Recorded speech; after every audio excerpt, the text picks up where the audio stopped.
Welcome to my presentation of digital literacy. Today we are going to be talking about digital literacy. What is it? What's the definition? Why is it important to us? And then how do we improve it within the classroom? So starting off, what is digital literacy? So there are a bunch of different definitions for digital literacy, different perspectives. Basically, the best definition I found out there is from the American Library Association.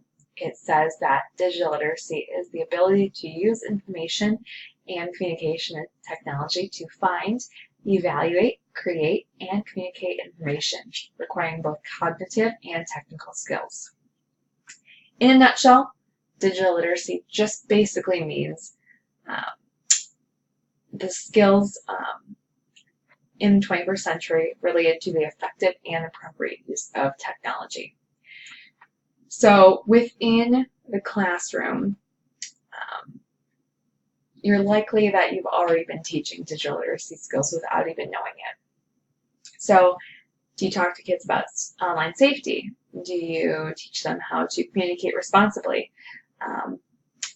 Do you talk about what to post, what not to post? Do you discuss maybe finding correct information, finding the correct resources when they're writing a paper, talking about what articles might be legitimate and what might be based on someone's opinions?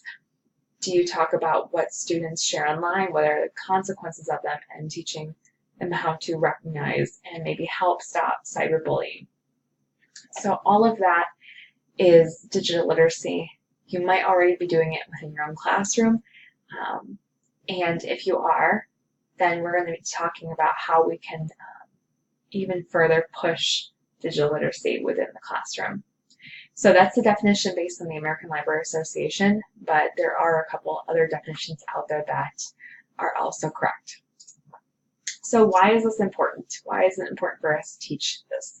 Like I said before, you might already be teaching this in your own classroom. You might be talking about, what article do you use when you're writing a paper? What resources do you pull from when you're creating a presentation? But there are many components to digital literacy that we need to know about. So I chose a few of them to talk about today: security, access, and then create.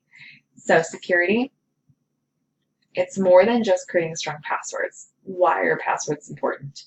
They're not just some annoying step that you need to do to get into a website or to unlock your phone. They're there for a reason. Why do we have them? We have them because we need to protect the information that we have. We need to protect the knowledge that we have. And, our phones are our personal property. We need to protect the personal property that we put out there on the internet as well. So locking let's say your Facebook account, your Instagram account, so people don't have access to everything that you have put out there, and so that you still maintain control of your own digital content. Knowing what to share and what not to share. Teaching students how do we determine what do we post, what do we not post, and then why. That's the biggest question I like to ask, is why. Why are we not doing that? Why are we not posting that? You're taught in school what resources are the best to use, but after school, I think that we need to teach our students during school too, that they might not know.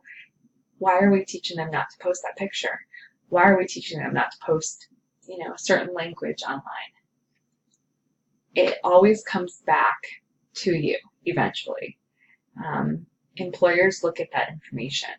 So even though if they're in elementary school or middle school or high school, a career might be, seemingly far away, information that they post online or pictures or content, it can always be there, and it can come back, and it can, make them not get a job. It can, just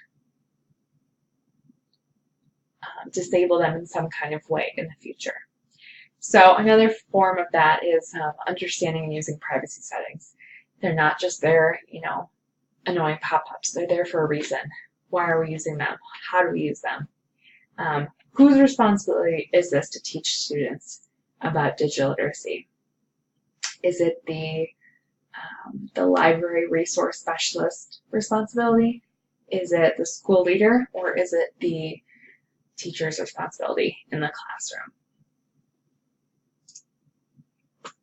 Access. So I have a great resource on here. It's from tolerance.org, and they have a lot of different videos and articles teaching tolerance. How does fake news become news? How do you determine if an article or a video is true? I think as digital natives, we get really good at scrolling through and knowing quickly if something is fake, made up, or just not true, or if it is true. But how do we exactly know? How do we know that a news article is accurate? So this is a great little video showing how to do that.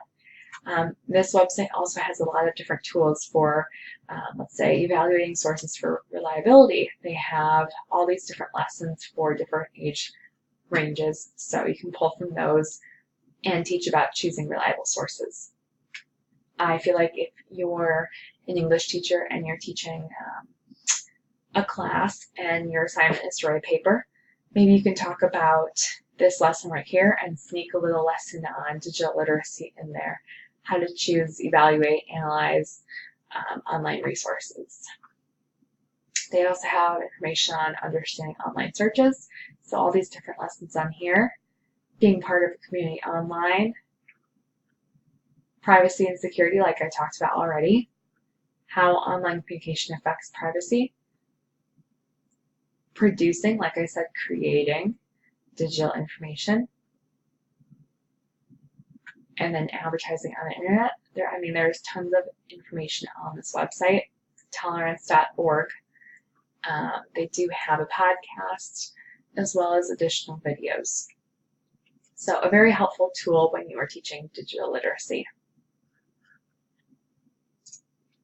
All right, so students who are digitally literate know how to find content. And like I said, this website has a lot of great ideas on how to teach students to find content.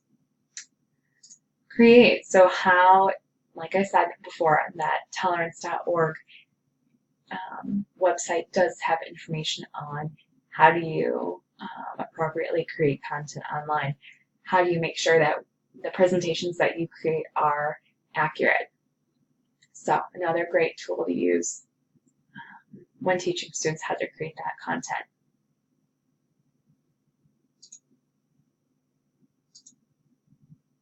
How do we improve?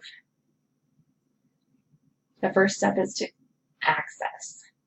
How are we going to teach students how to access online information?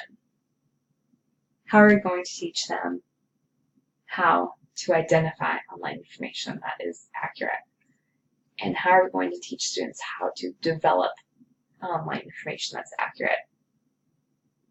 So knowing how to use technology productively and effectively is an essential 21st century skill in both school and the workplace. Digital literacy covers a deeper understanding of the digital environment, enabling intuitive adaptation to new contexts and co-creation of content with others, according to the Horizon Report from 2017. So everything that I talked about today is relating to how are we going to teach students how to effectively and productively use the internet and other forms of technology for the better. So we went over the definition, why it was important, and then how do we improve. So based on the Horizon Report Toolkit, digital literacy is not just for the educator, but it's also for school leaders. They're challenged to build system-wide buy-in and support all stakeholders. And how are we going to drive digital literacy in the curriculum, professional development, and student-facing services and resources? So as an educator, I think it's so important to teach students that not only do we have the benefit of accessing digital content, but we also have a responsibility to do it effectively.